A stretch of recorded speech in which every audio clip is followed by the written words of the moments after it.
Hey everyone, and welcome back to the channel. Today, I want to share a story with you. It's a story about hitting rock bottom, about giving up, and about how sometimes the most unexpected encounters can not only pull you back from the brink, but help you discover a whole new beginning. It's a personal journey, and if you've ever felt lost, truly lost, then I hope this resonates with you. There was a time not so long ago when I felt like life had completely flatlined. I mean, truly, I'd lost my job, my apartment, and the person I thought was my forever. And with each loss, a piece of me just faded away. I stopped trying. I stopped caring. Every single day felt exactly the same. Just a monotonous loop of gray skies, stale coffee, and a silence so profound it felt like it was swallowing me whole. I wasn't living. I was just existing, moving through the motions without any real purpose or joy. It was a dark, heavy blanket that settled over everything. I remember one particular evening vividly. The rain was coming down in sheets, and I just wandered into this small, cozy-looking bookstore, honestly, just to escape the downpour. I wasn't looking for anything in particular, just refuge from the storm outside, and, if I'm being honest, the storm raging inside me. And that's where I saw her. She was standing behind the counter, sleeves rolled up, a pencil tucked behind one ear, completely engrossed in a worn-out novel. She looked like she was holding the world's secrets in her hands. "Can I help you find something?" she asked, and her voice, it was like a sudden burst of warmth in a cold, desolate space. It actually thawed something inside me that I didn't even realize had frozen solid. I mumbled something about not knowing, about just dripping rain all over her beautiful floor. Then a thought, raw and unfiltered, just slipped out of my mouth. Maybe something that makes life feel worth it again. She looked at me then, and she smiled. Not a pitying smile or a judgmental one, but soft, knowing, a smile that seemed to understand more than I'd said. "Then I think I have just the thing," she replied. She reached for a book and handed it to me. I didn't even bother to read the title. My eyes were drawn to her hands, ink-stained, a little calloused, but incredibly beautiful. Her name, I soon learned, was Elena. I came back the very next day, and the day after that. At first, I tried to tell myself it was for the books. I mean, it was a bookstore, right? But deep down, I knew it wasn't about the stories on the shelves anymore. It was about her. It was about the way she talked about the world, how she found beauty in the smallest, most overlooked things. She had this incredible ability to make ordinary moments feel extraordinary. She'd say things like, "You can always start again, even if you're already on page 300. That line stuck with me, a little beacon of hope I hadn't known I needed. She made me laugh when I hadn't genuinely smiled in months. And she noticed things about me that no one else ever had, how I'd avoid eye contact, how I'd flinch slightly whenever someone mentioned the word love.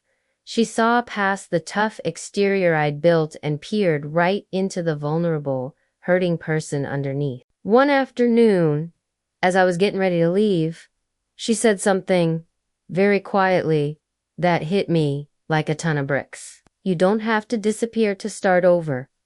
That sentence echoed in my mind for days, a gentle but persistent whisper. Then came the night I finally broke.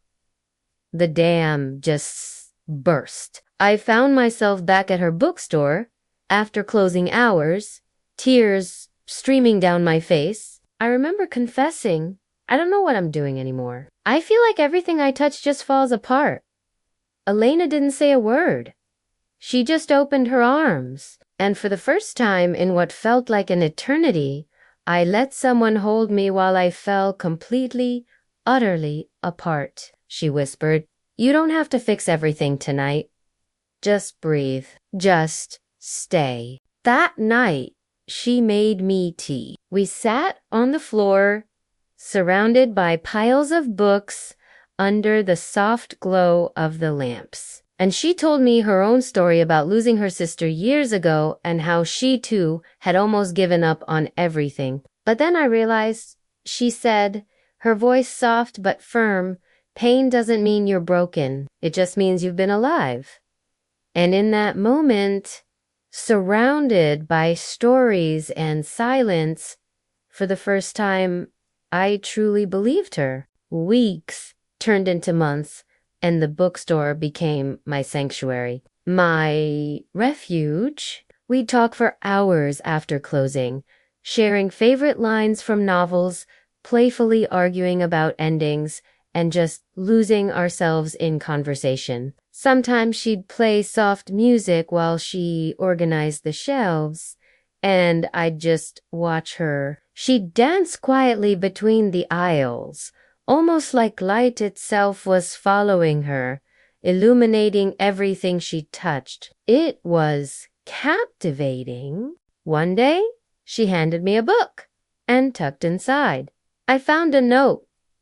It said, "You don't need to be saved. You just need to remember you're still here. But if you let me, I'd like to walk with you while you find yourself again."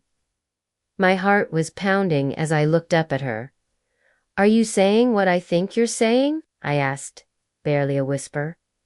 Elena smiled shyly. "Maybe I didn't think." I just reached for her hand. Things started slow, organically. Coffee dates that turned into long, meandering walks. Laughter that effortlessly turned into gentle touches. Late night talks that gradually evolved into comfortable, shared silences. The good kind, the kind that speaks volumes.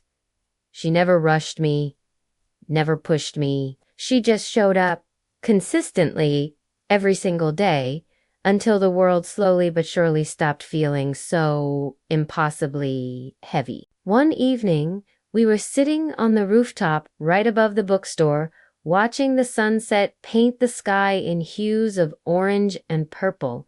It was breathtaking.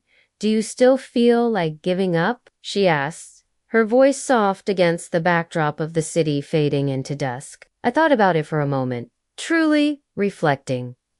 "No," I finally said, a sense of peace washing over me. "Not anymore.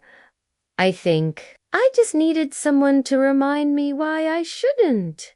She looked at me then, her eyes shining with so much warmth and understanding. "You remind me too," she said. And then she kissed me.